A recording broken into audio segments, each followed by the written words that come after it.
Welcome to the Starfleet Training Simulator. Our system is currently configured to train command crew of Aegis-class starships. Here you may learn about the roles and responsibilities of each officer on the bridge, and how to operate all of the controls of their command stations. Feel free to experiment and get comfortable with the ship here in the simulator before moving on to the real thing.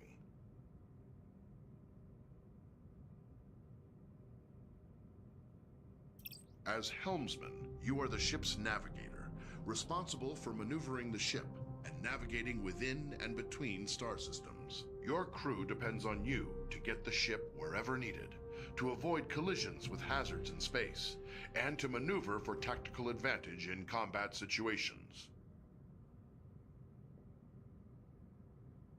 Your local map can be used to mark ships and objects as waypoints, to check your proximity to hazards, and gauge when you are close to being detected by hostiles. Touch any target on the map to select it.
Your basic maneuvering controls allow you to give the ship forward or reverse thrust, to steer the ship to port or starboard, and to move the ship up or down on its vertical axis. The amount of thrust you can give depends on the amount of power your chief engineer allocates to engines. The more power your engines have, the more responsive the ship will be. Maneuvering controls are only available when your local map view is active.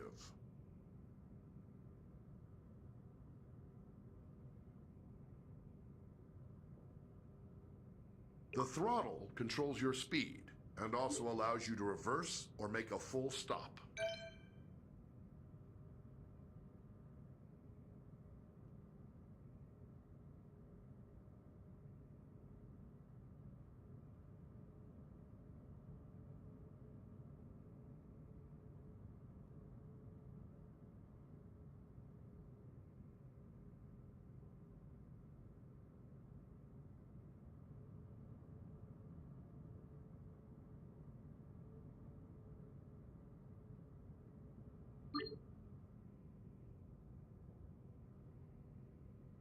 Your ship's impulse drive allows you to travel quickly between planets and other points of interest within a star system. To travel via impulse, you'll first need to plot a course by choosing a destination on the impulse map. Once the course is plotted, you will then need to align your ship with the appropriate heading and engage the impulse drive. Be aware, the impulse drive cannot be engaged unless the chief engineer has allocated sufficient power. Select any point of interest in the star system to plot a course to that destination.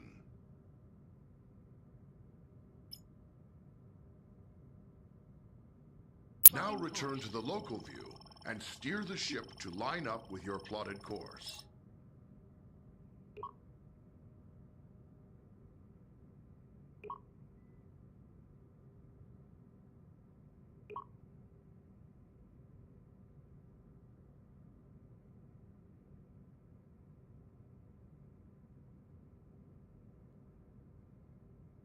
Grab and push your throttle to engage the impulse drive. The ship's computer will automatically follow the course you plotted.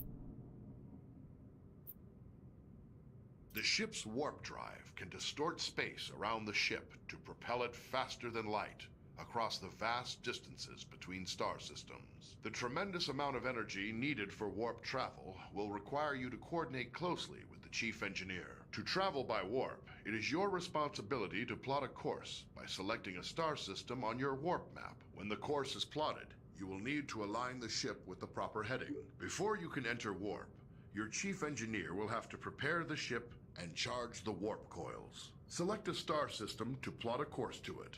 Now return to the local view and steer the ship to line up with your plotted course. Push your throttle to engage the warp drive. The warp coils can only remain charged for a limited time. The chief engineer will need to prepare the ship for warp again.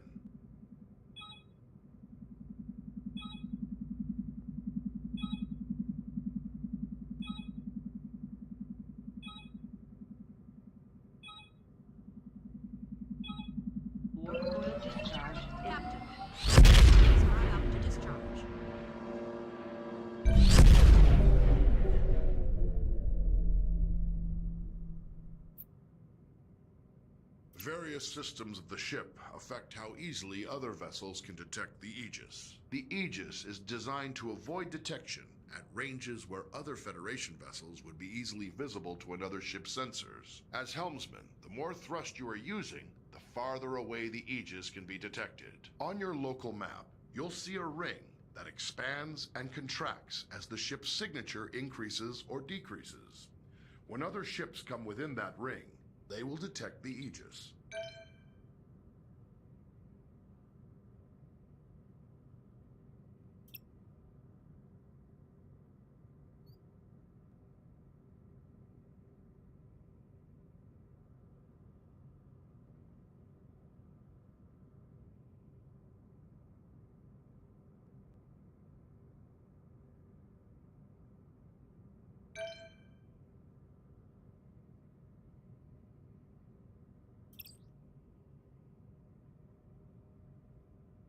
As the tactical officer, you are in charge of the ship's weapons, defenses, and scanners. In combat situations, you must coordinate with the rest of the bridge crew to protect the ship and deal with any threats to it. But you also have a crucial role in non-combat situations. It is the tactical officer's responsibility to scan nearby ships and other objects in the environment to reveal vital information about them. In order to scan anything or to fire on it, you must first target it. To select a target, simply select the appropriate icon on your map. Once you've selected a target, a display will show all currently known information about your selection. Target a nearby ship by tapping its icon on the map.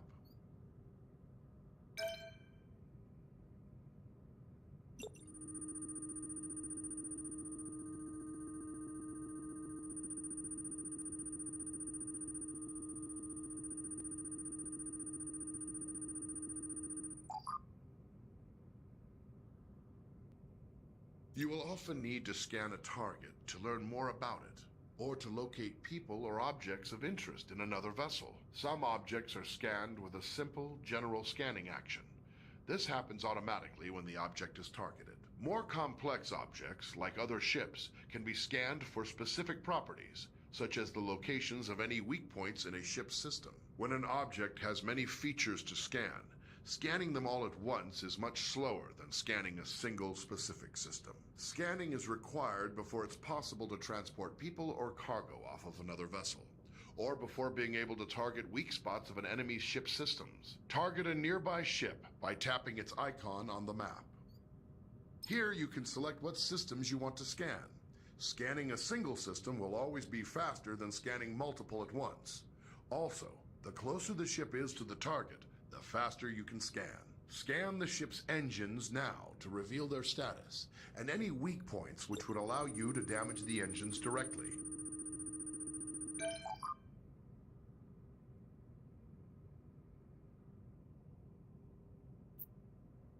As tactical officer, you have control over raising and lowering the ship's shields. When raised, the shields will charge up to maximum strength over time. They are your best defense against damage to the ship. When shields are lowered or down to 0 strength, any damage to the ship may cause serious harm to onboard systems, or even loss of life to your crew. When shields are raised, the chief engineer can direct power to them to increase their effectiveness. Raise the shields now. There is a delay while power is channeled into the shield emitters before the shields come online. In a combat situation, remember that you need to raise shields before the enemy fires.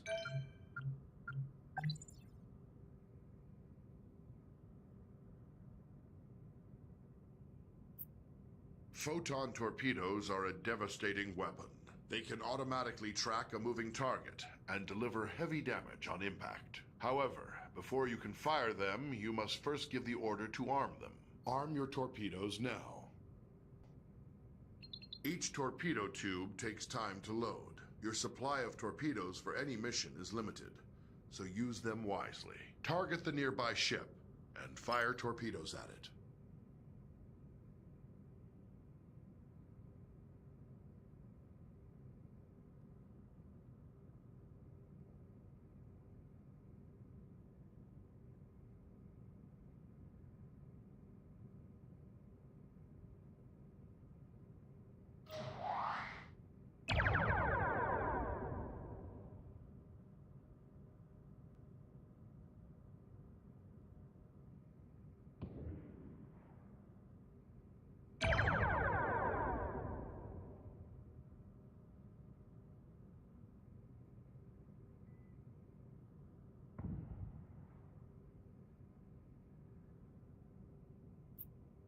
Phasers are a versatile energy weapon.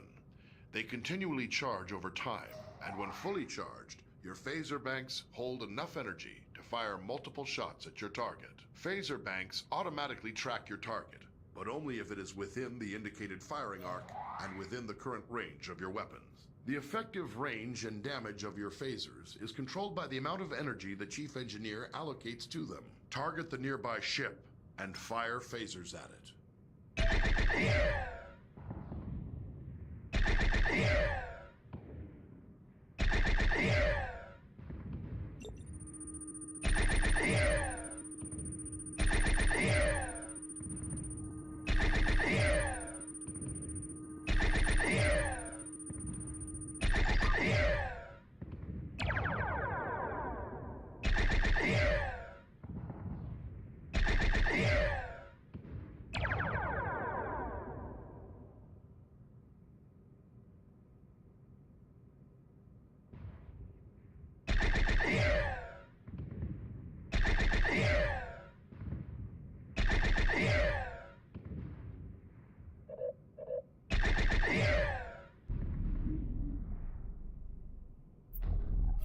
Phasers can be used to precisely target weak spots of another vessel. To use this ability, you must first scan the desired subsystem of a target, such as its weapons or engines.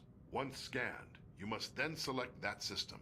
As long as a scanned system is selected, phasers will auto-target that system's weak points. To hit a subsystem, the target's shields must be down or inactive. Second, your ship must be correctly facing the targeted point. If the target's shields are raised, or you are attacking from the wrong angle, firing in subsystem targeting mode will do minimal damage. When dealing with other ships, targeting individual systems is a good way to disable them or neutralize a threat without outright destroying the ship. This may sometimes be necessary to accomplish your mission objectives. Target the nearby ship and scan its weapons systems. Scan the ship's engines now to reveal their status and any weak points which would allow you to damage the engines directly. Now select the ship's weapon systems to lock on to their weak points. Your phasers are now in subsystem targeting mode. Fire them for a precision attack. Until the target's shields are down, you will not be able to hit the targeted system.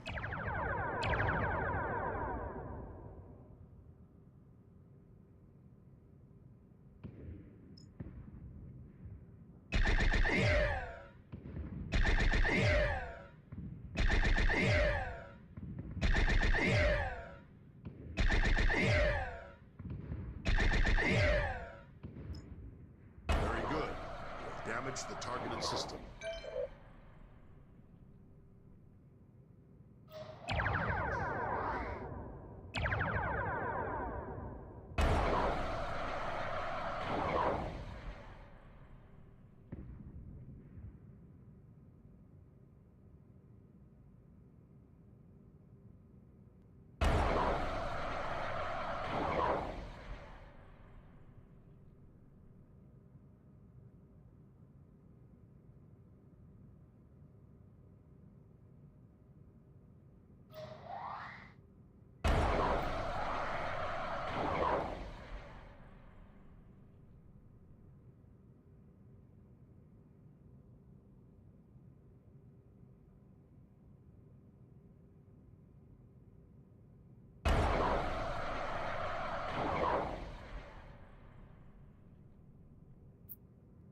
Various systems of the ship affect how easily other vessels can detect the Aegis. The Aegis is designed to avoid detection at ranges where other Federation vessels would be easily visible to another ship's sensors. As tactical officer, arming torpedoes, firing weapons, and activating shields will each make the ship detectable from greater distances. To reduce the ship's signature, disarm torpedoes and lower shields now.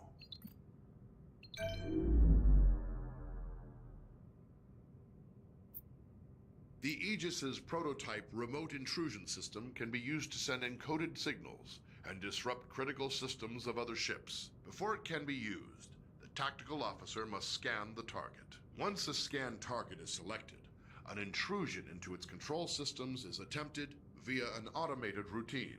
If successful, you may then choose to attempt any of the available disruption routines to temporarily cripple a specific system. Activate the remote intrusion system. Target a nearby ship by tapping its icon on the map.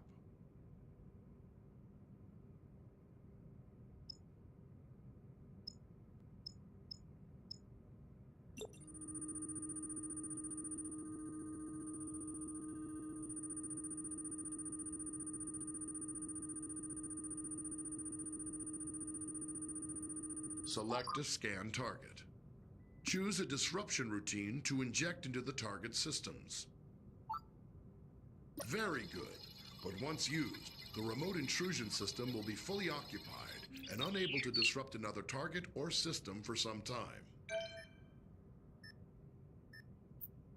Your ship is equipped with standard transporters for beaming objects or personnel aboard from other vessels or locations. Transporting first requires the tactical officer to scan the target vessel or location. If any mission-critical items or personnel to transport, the target will appear on the transporter interface. It will take time to acquire a lock-on before you can beam, and you must remain in range for the lock to succeed. The transporter cannot penetrate through your ship's own shields or those of another ship, so you must coordinate with Tactical to make sure your shields are down when you need to transport. If you are attempting to beam something from a hostile vessel, your crew will first have to disable its shields. Activate the transporter interface.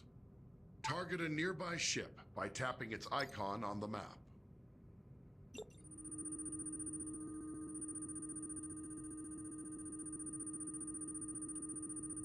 Select the damaged ship from the list of targets. Lock on to the survivors aboard the ship to prepare for transport. To lock on, your ship must be in transport range and unshielded. The target's shield, if any, must also be down.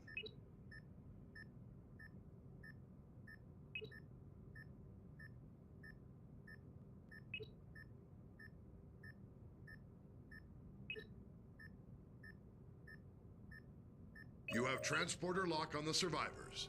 Give the order to energize. The survivors are now safely aboard the Aegis, but you can only transport 6 at a time. Anytime there are more than 6 targets to transport from a single vessel, you will need to perform multiple transport cycles.